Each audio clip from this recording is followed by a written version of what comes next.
very delightful to be here. Although I've been in cybersecurity for a couple of years only, I've known OWASP for a while. I've been mostly a follower, not a contributor, so I'm kind of happy to somehow finally give something back to the foundation.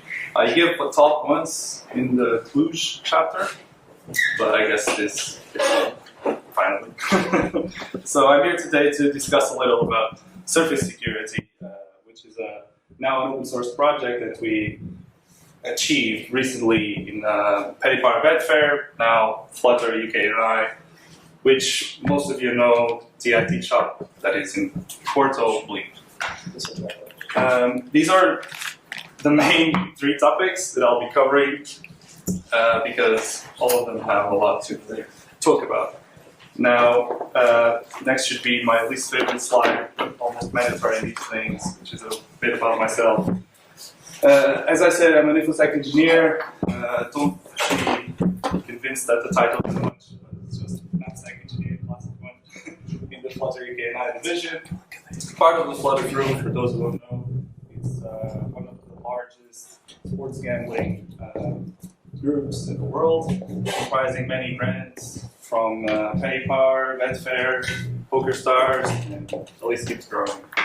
I've been in the cybersecurity industry for 3.5-ish years, mostly as an AppSec, recently as a researcher at night and in my free time. But prior to that, I started as a developer, and I'm still a developer because my role is very engineering heavy. I work at Blip, I'm based in Porto, and naturally I'm quite an open source advocate. I've contributed to some projects. I think those are the three largest ones, even though I shamelessly self-plugged some of my own there in the list, but it's more than those. If you're interested, you can find me everywhere with the same handler. So finally, what is surface security? So surface security is a security intelligence and automation platform. And I really want to highlight the platform because we've built a core that allows users to expand upon whatever their needs are. It's built from engineers, by engineers to engineers. It's a Django Python platform that essentially we try to synchronize and correlate all the data points that we feed onto it. And it can be easily extended with newer apps, which is one of the concepts that Django provides, which are essentially, nonetheless, simple modules. Being a web application, obviously, it can be used mostly from the browser, but one of the features of it is that it's currently extensible through REST APIs and more forms of APIs that you need. Out of the box, it comes with Slack integrations, both for one app that you can interact directly with the bot.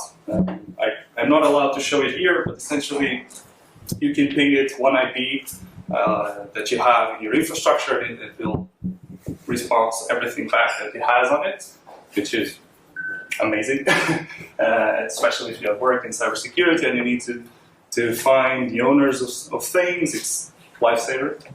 And then, of course, since you're providing configurations for Slack, it uses webhooks, and it has a full prepared system for sending notifications directly to Slack. Now, obviously, this talk cannot proceed without explaining a bit how things started, which is the last part of this slide. So it started essentially as a side project for the folks in the team at the time.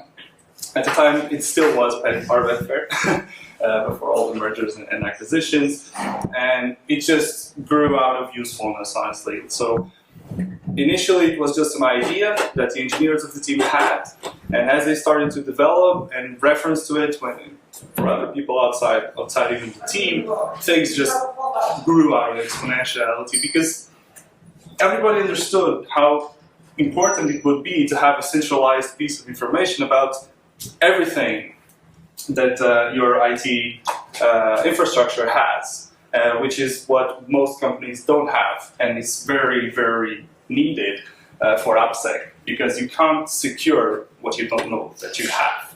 The core idea for surface security is precisely provide that, have a centralized platform where you have everything from all your suppliers, from all the providers that you use in one single place, and correlate information, which is something that perhaps some of the existing service providers and similar platforms have quite some trouble to do, because ultimately each company's environment is unique. And you have your own set of constraints, and when you try to buy a solution for this, our experience at least has always been that we come to a point where it's hard, because we can't change the platform because it's not open source, right? And obviously, sure, we can ask for a feature by the product team, but it's always hard to get prioritized, right? So with time, essentially Surface is now used by, I wouldn't say everyone, but a lot of people connected to security somehow, like auditors, architects. They have the same mindset, so have a centralized piece of information, who owns what are the correlations here and there. We also found out that some infrastructure and DevOps team use Surface as well, because again, since we have an inventory of servers and configurations, it's easier for them, and a single source of truth, it's easier for them to base on this information to do the things that they have to do. On the right, it's basically all the technologies that Surface uses. Again, this is quite modular to some things. I'll discuss some more in depth. I don't think I'll have enough time to cover Grafana, but obviously it's one of the main features that Surface has, again, out of the box, because it's already open source, which is a module to push data into Elasticsearch, and based on that data, you can build all the visualizations that you have to build for managers, leaders, etc. Yeah, I assumed that this was going to be super small, but no worries. Soon we will do a demo where hopefully you will be able to see the platform a bit better. As I mentioned, one of the platform's objectives is to synchronize and correlate data from everywhere, right? So these are all the integrations that we have internally, and at this point I have to make a huge disclaimer that's going to probably make you wonder, why am I here then? And the disclaimer is that we're not open sourcing everything that we have, because these are custom, I'm missing the word here. I wouldn't say extensions, but so the way that we've built these integrations over time is that they use business knowledge, right? Our business knowledge. The aggregators of data from these platforms make sense for us. Although, of course, we tried to make it abstract all the time, because that's a good coding practice in general, it always boils down to, we are doing security this way. And it's quite dubious for us whether it's going to work for the neighbor or not. So we prefer to not publish them at this point, but the concepts are all there. So there's data that you can leverage as a core that you can expand upon, because, as I mentioned earlier, after all, this is a platform by engineers and for engineers. I think this list is a bit outdated, actually. I think there's more data points at this point, and the purpose of this slide is hopefully to inspire you to build these sorts of integrations, because it's quite easy. The platform has everything documented, or at least we're trying. That's one of my main objectives at this point, because the code is out there, we know how it works, and we have to balance the open source stuff and our own stuff as well, of course. And one of the priorities was to start documenting and making things more understandable for the wider audience. But I said that Surface is an automation platform, right? So this is a very contrived, almost anecdotal example of, or I wouldn't say example, but graphic of our CI/CD pipeline. But the goal here is to explain where Surface fits and why this matters. Because I've seen a couple of companies that don't have this level of security checks in their SDLC. So, as with many places, anytime a developer pushes code to a repository and things get merged, etc., a CI process is kicked off, right? A continuous integration process, if anyone doesn't know. So, in those stages, usually you run code tests, you run unit tests, live integration tests, I guess, and other validations that you need to ensure that the changes that you are introducing will not cause any backward incompatibilities to the existing software or even break it. One of the things that our CI system does is trigger some code scanning that we have to do, and we have some quality gates applied everywhere. And these results are, when it finishes, whether it passes or not, things are immediately synchronized in Surface. Simultaneously, and these are the purpose of the green arrows. Assuming that everything is okay, the CI then moves on to the CE, and it starts to take care of the deployment part. Again, it does multiple things, one of them being more scanning. The scanning is again triggered by Surface, and the results are all again synchronized in Surface. And there's a step in our deployment part that asks Surface, hey, is it okay to deploy this application based on the information that you have? And of course, this thing is what we, AppSec engineers, define. And we check, out of curiosity, we check some configurations, we check if it's scanned by a SaaS, that the quality gate system is okay. And we do this for other scanners as well. And then we also have the pen tests. So, okay, good to go, it's okay to proceed. So this is one use case for Surface. But I mentioned in the talk description about vulnerability management. And this is where things, unfortunately, I can't show where things start to really get exciting for me.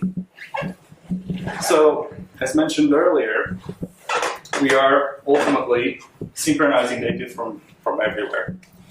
Now, imagine what you're seeing here. It's basically the finding, and by finding you can say vulnerabilities, that we have in all of those places that we use. So we have Dust, SAST, Pentests, HackerOne, which is the platform that hosts our public web banning program, AWS stuff, CrowdStrike, antivirus, etc., etc. How valuable is this, right? Because in one place you can ask, okay, how many vulnerabilities does this application have? And voila, there's a list of everything that you need to know about this application security risk profile. So now I think this begs the question, so why open source, right? There's many benefits to open sourcing something, right? But in a corporate environment, sometimes it's hard to give the most noble causes, and we have to focus on things that actually matter for everyone. These are the 5 main reasons, but honestly, they're not ordered in any preferential way. I think they all matter the same, honestly. Everybody in the software industry uses a lot of open source, right? Languages are open source, frameworks are open source, and it kind of feels good to give something back, I guess, without charging or trying to build businesses on top of that, because ultimately it's not our purpose. Our hopes and expectations with this, is that we also have a way to expose our great work, because we believe in it. We think it's really good, and it will empower a lot of AppSec engineers. I myself have worked in a very small team, and this core gives already so much that it's very easy to bootstrap your entire AppSec team with the things that you already have in Surface, which I'll show you in a minute. It's also a way to find more contributors, external people, right? So we have our very narrowed way and our very narrow vision of security and how to do things, and our expectation is that finding people from the outside and having them discuss ideas with us all obviously is super valuable. Now, marketing-wise, obviously, it's important. I already briefly mentioned this, right? It's a way to attract talents and to advertise the company and attract more people, hopefully. And ultimately, and personally, this is one that really matters to me the most, is that we're trying to solve the same problems as other AppSec teams, right? So it kind of makes sense to work it out together. But this is not the first rodeo on this one. Again, this is a bit of a shameless self-plug, but this was an initiative of mine, 2019, I think, which is a secret scanner for external CI servers, I guess, because now things have evolved a bit, but at the time Sheet was released. For those more related to red team stuff know what Sheet is, and at the time, because it also changed, It was just looking at GitHub's public APIs, looking all the repositories, and when it found secrets through a regular expression engine, it would send you a notification. And we looked at it and we were like, wow, this is amazing. How can I do this for my own and single repositories without having to scour the entire internet? And we learned this didn't work for private repos at the time, didn't work for GitLab, so immediately we were out. And we took the concept and essentially built it all over again, but working for whatever tokens you provide. So basically you give it one access token and it scours only the repositories that you have access to, which in a corporate environment makes much more sense. Surface security can be found on GitHub. It's the chosen platform. I can share the links. I don't know if you guys have a Slack or something, but yeah, I can share the links somehow, even in the Meetup page, for those that are interested in having a peek and give it a go. So after the big disclaimer that you shouldn't be expecting Surface to be an out-of-the-box solution, I think it's important to discuss quickly what it actually contains and what you should expect. As I mentioned, I think the core, I mean, not everything, but a lot of the most important things for this concept are there. So you have DNS and IPs, you have users, you have different permission groups that you can apply to your users, which is already a big plus if you're starting, because you don't have to care for those things. If you just want to bootstrap something and start sending in data, and then you want to have your colleague, you don't have to worry about permissions, because it's also there. It leverages Django's permission model. There's a lot of modules available. At this point, there are 22. Modules include scanners, which I'll talk the next slide, but it also includes those integrations that make sense and everybody can use it if they want, including the Grafana one that I just mentioned. But there's more. There's the Slack bots, there's the Slack integrations, there's a logging framework if you want. I don't know, if people use Sentry, for instance, the logging command allows you to configure your Sentry stuff so that it's immediately applied everywhere. And then you need to start syncing your needs, right? So wherever providers, platforms that you use, you have to start building the commands, which are documented on GitHub how to do. I mean, you can do wherever, however you prefer, but there's a how way to do it, and you can again bootstrap based on that. It's Python, so I guess it's also very easy to work on that end. And then you'll have, hopefully, an inventory of assets from your company, or at least the ones that you provide there. And finally, ultimately, your goal should be how to create the said visualizations, metrics, scores, ideas. There's a lot of things that you can do on top of it. Right now, I can share that we have a massive security gamification idea going on, but I'll leave it there. Just food for thought, hopefully. The scanner framework, which is another, for us, selling point of Surface at this point. It's a bit complicated and conceptually maybe it's hard to understand why we call it a framework, but it kind of makes sense in the end. So the framework is composed by Dcron. I'll explain a bit what that is. A root box, one or more root boxes, and root boxes in this case are essentially machines that you have configured and prepared. If you need proxies to run the scans because it's an internal asset, or you have to have authentication for those scans, it's through root boxes. And again, we have a module to help you there using Squid, which is a known proxy. And then the scanner itself. The scanner is essentially a Docker container image prepared. And we are using a lot of, I'm not sure if it's probably too small, but there's some ones that should be resonating, so Nuclei, CPX, and Nmap. And why did we have to actually create these things? So, and why is it a framework? It's a framework because we had to find a way to consistently provide the same type of inputs, because it's the platform that is generating the inputs based on the tags. I'll explain in a minute what that is. And also, being a framework, we need the same type of output every time that we run the same inputs, right? And all of this is orchestrated by dcron. I don't know how many of you know what dcron is. I don't think it's a very popular application, but in a nutshell, it's a distributed cron job orchestrator. And I emphasize distributed because basically we have internally 4 agents running, and it automatically does everything that it needs to do to, okay, decision is free, go and collect the results. It's also concurrent, and there's a lot of nice things about dcron. And one of the integrations that we have available is precisely for dcron to trigger these jobs. And I'll show you in the demo some things about dcron because it's cool to write the schedule there. Instead of a classic cron, they have their own syntax, and it's very cool. So when I mentioned the same inputs, so this is a code snippet. Hopefully everybody can see that. And as you can see here, it's basically looking what we call is internal IPs. So in Surface, there's this concept of tags, and with tags you can do a lot of things that you wish. One of the things that we think that makes sense is to have internal and external assets, for instance.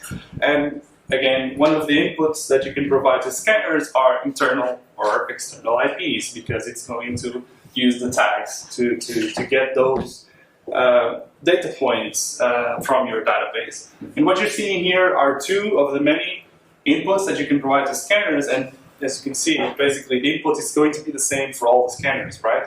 But some scanners accept files as inputs, others accept command line arguments, and it's a mess. And that's why we had to create this framework and scanner wrappers. But also, I mean, everybody can use the same idea and build custom scanners, or take others that you use, like GoBuster. If you want to have a scanner for quantity security, why not? It's yours to take.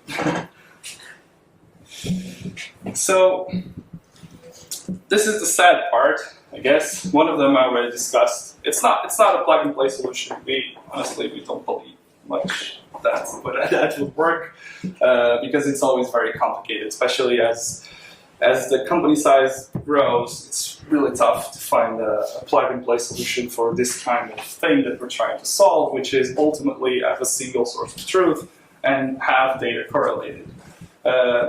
If you use Surface, you'll get to a point where it's going to be easy for you to have ownership of all the assets.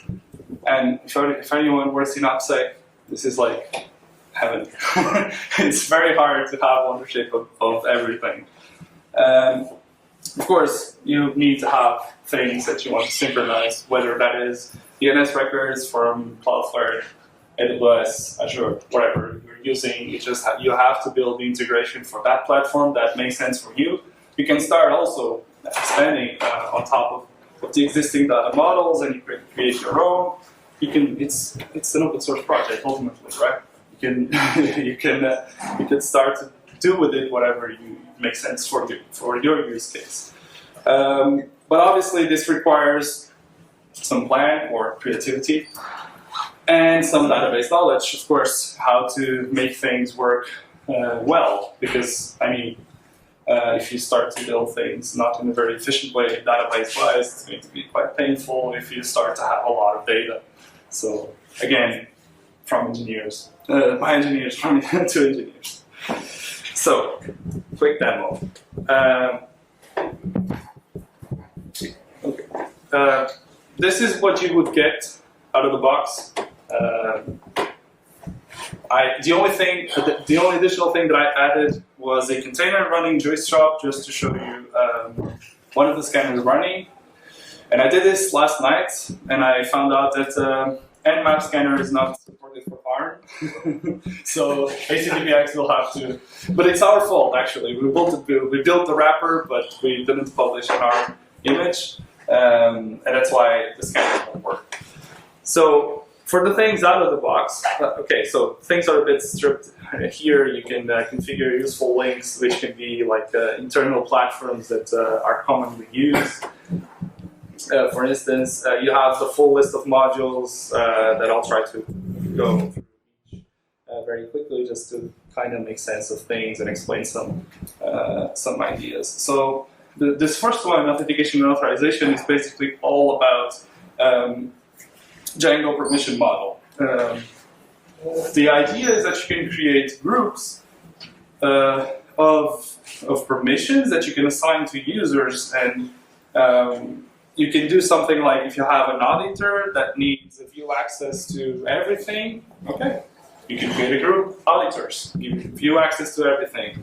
And then you go to the other tab, which has all the platform users, and you can select the auditors, and you can add the groups. I didn't create this group, but it would appear in the list if you wanted.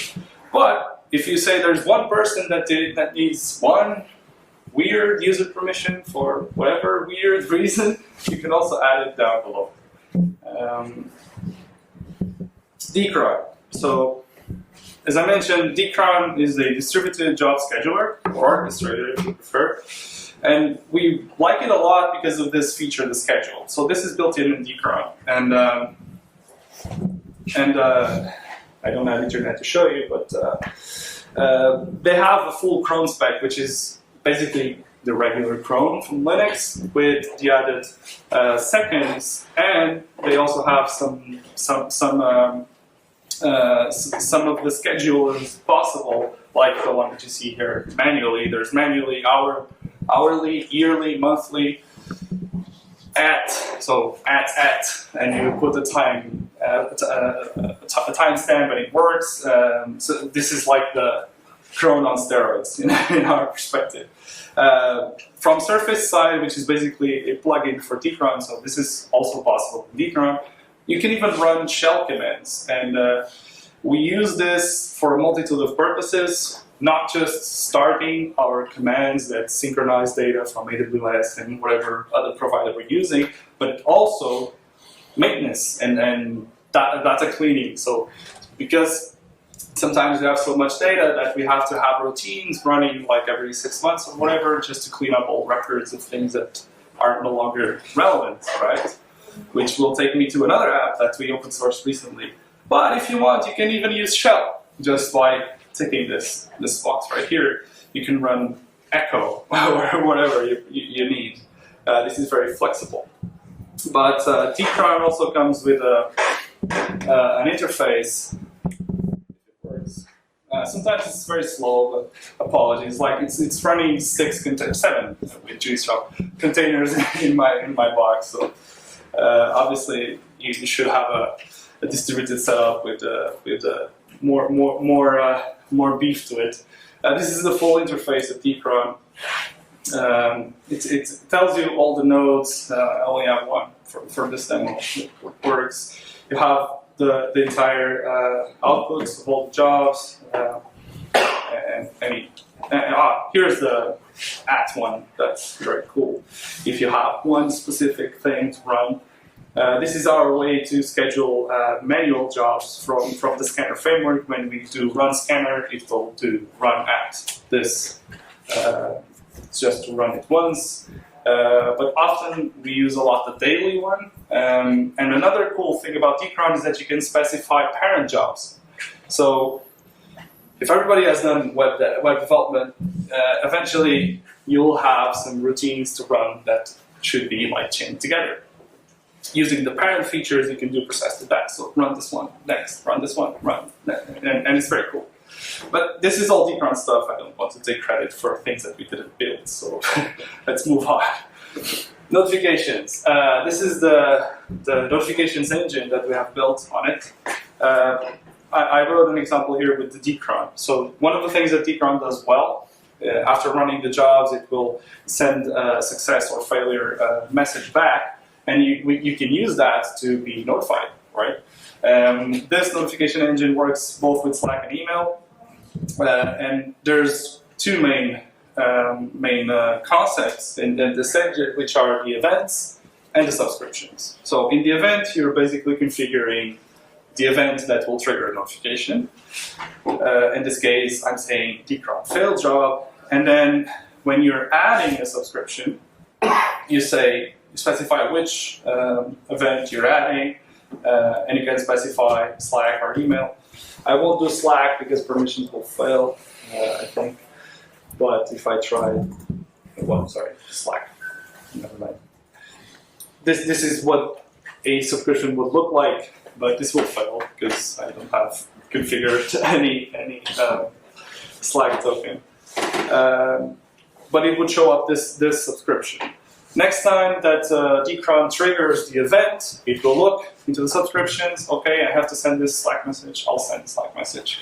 And then you would have a full list of events in this table that will show you all the notifications that the platform triggered, whether they were successful or not, of course.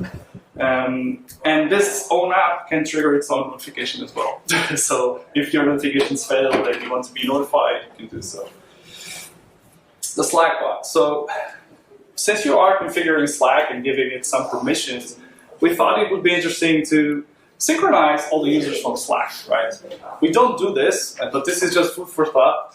It would be nice if you're synchronizing all your users from AD, your Azure tenant somewhere, it doesn't really matter. It would be nice to compare to all the users that you have on Slack that are not bots, right? Because if you have more users in Slack than your AD, something's fishy there, or you have external parties or something that you might need or want to take a look at. Just my idea, but it's there. You can use it at your own please.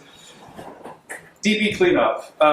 This is another interesting open source module. Again, it should be very useful for those doing web development. So this lists all the tables that the platform has and lists the size that they're taking. But more importantly, and this part is not visible, underneath there's a way to configure in your application, okay, I want to remove all the DNS domain models that are not active for more than 6 months. And Surface will routinely remove these when the time comes, of course. It's heavily tested. We use it a lot because it's easy to get a lot of data ingested into the platform, and obviously we only want the useful stuff. This is a very cool feature of this app. So next, applications. So I think this is the least developed feature at this point, because this depends a lot on your engineering architecture, I guess. So we internally have microservice-oriented architecture, and for us, applications are the key. We need to know the application's three-letter acronyms to find it everywhere. Otherwise, it's always very hard, if not impossible, to correlate stuff. Because again, finding ownership of things, it's just a pain. Very annoying, apologies. One of the reasons we still open sourced it is because we believe it's useful anyway for people that want to list all the applications, because ultimately microservices won the war, I guess, and a lot of people are opting for microservices. So this is a way to start to create your baseline in terms of correlation. So you will have DNS domain records that are probably tied to the single application, right? So that's why you can start to build these links, and eventually you can write a visualization that says, how many records does my application have? Or how many records does my application have that are not active, for instance? Or how many records that are not broad environment does my application have? So that's the kind of correlations that we expect you to be able to build based on this. I'm saying it's not the most developed one because, as you can see here, it's rendering gibberish. I mean, application object 1 is not that useful, but there is actual data there. And another thing that's not quite well developed is this part about managed. So these are actually data models in Surface. One idea that we have, and we'll actively working on it, is to have also a list of users. And that can be everything. So, yeah, and again, it can be another correlation of things. It can be you can be your users from AD, it can be your users from Slack, or whatever other source that you have, and then you would have a single source of truth for all of your users because it would be all tied together. DNS and IPs. These are this is the part that has a lot of modules. Again, for the sake of brevity, I'll skip to the tags. So tags are a very useful mechanism to segregate behavior. As I gave you an example earlier about triggering scanners just for internal assets or external ones, but you can do more. You can do inclusively third parties if you want to tag assets that belong to third parties and you don't want to scan them, for instance, or you're doing an incident response and you want to ignore things that are third parties, or the other way around, you want to focus on things that are just for this third party. And tags is the mechanism to go. You can create all your IP ranges that you own. You can create and add, which I did. Hopefully this will go faster. IP addresses. I wrote this example, which is the IP for the Jewish shop container. Because HTTPX will not probe the domain inside the Docker network for reasons, and this is how it would look like. Obviously, I don't have all the fields like organization and organization owner. The idea of organizations is it can be. Let's cut to chase. It can be your AWS, your Cloudflare, or whatever provider, Akamai, whatever provider you're using, and it would show up here. You can also filter by tags if you want, because obviously this is a very contrived example, but you could contain thousands of IPs. Obviously, it would be hard to find things in the list. I didn't write any domains, but I wrote the record for the scanme.nmap.org, which I'll not scan because nmap is not supported. And you can see here the type of connections that you could build, right? Again, the application module is not very mature, but it would show here, okay, this is my application, and I could filter all the domain records, for instance, by application. And if I started to write here, it would filter the list properly. Not sure if it's application 1 or UTLA, but trust me, it works. Yeah, so accompanied with records comes the values, if it's a CNAME, load balance for any names, etc., etc. Scanners, finally. Root boxes. It only has the one running locally, but obviously you could potentially have as many root boxes as you need. We, for instance, have some for proxy traffic, some for authenticated scans, and if you have different jurisdictions, you can also add them here. Scanner images, again, are simple Docker containers. You can name it whatever, and just put whatever path you have there. You can have a description, in this case, if it uses secrets or not, or if it's going, the integration there is a bit broken, but if it's going to Vault to get secrets, for instance, because you need secrets for the scanner, you could configure it there. The scanner list. Again, nmap is not going to work, but HTTPX will. There's the internal, hopefully. I lit a candle for the demo ladies, or demo gods. If I run the scanner, it should probe port 3000, HTTP, all these things that you can add. Actually, let me show you this. So, even though it's a framework, you can still provide extra arguments for the scanner. So basically, if you have any specific flag that you want to take from the upstream scanner and you want to use it, like configuring a user agent that you control instead of a random one each time, you can do it this way.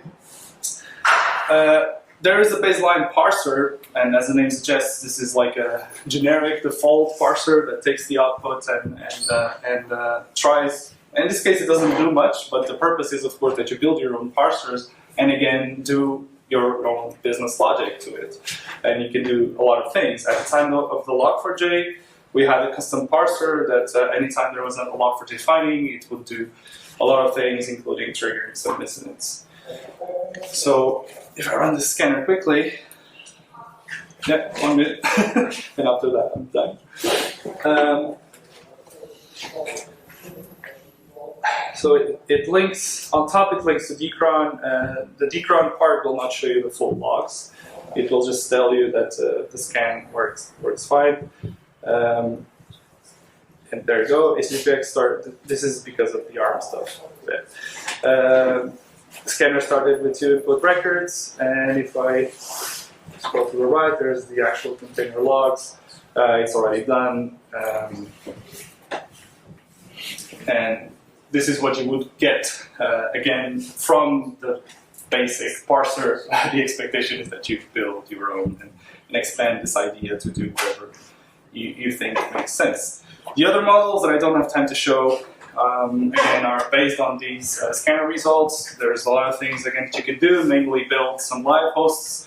For instance, if you're using HTTPX, you can baseline your entire infrastructure and build a live host, and again, do some scanning on top of those live hosts concept, just to scan things that are actually active on the web instead of things that are redirecting, for instance. And, okay, for the sake of brevity, thank you, and one final massive thanks for everyone involved. I'm not sure if this is big enough, but yeah, those are the people that throughout the many years have contributed to the project internally. And well, now it's an open source project, so they're more than welcome to give more back to the project, I guess. And yeah, that's it.